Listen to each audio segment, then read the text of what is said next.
foreign direct investment ama maalgashi caalamiga ee lagu sameeyo wadamada Soomaaliya waxa la leeyahay 3 sano ugu dambeysay waxa maalgashi aad badan ku sameeyay Turkiga sidoo kale wadamo kamid ah Yurub waxaana saameyn ku leeyahay dad oo diaspora oo xiriir la taasina baasaboorkooda ama adeegsadaan ama aaminaad bangiga caalami ah oo adeegsadaan marka ayadoo halkaas laga eegayo muslimiinta kala maantooda la sii wada joogto horta markii in dal dibadda ku maalgashan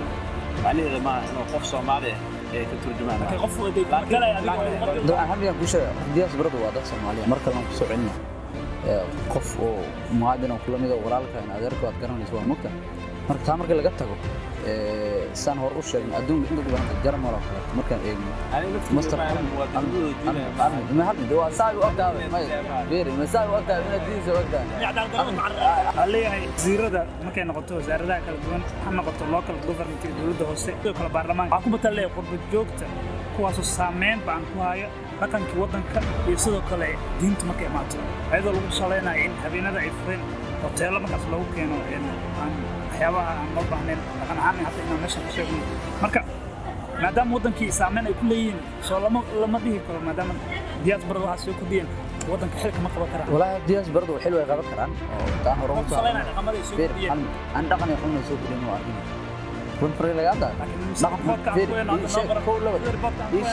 ما هذا ما يلا فرتين أجرا في المكتب ماشي شك يمشي اسمه أنا ما أعرف بزنس وما تعرف مكان لك أنا ما أعرف فقط سوايع حمري كفرين لا أقول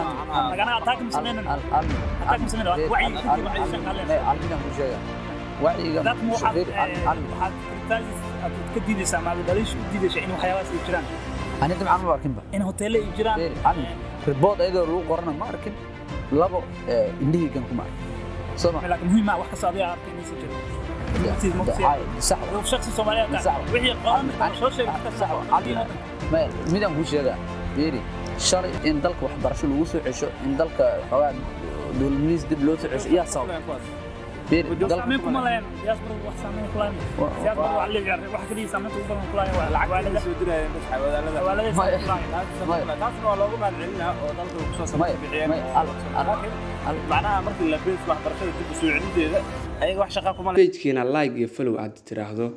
ama aad subscribe saarato barta YouTube-ka aynu ku leenahay Jawhar TV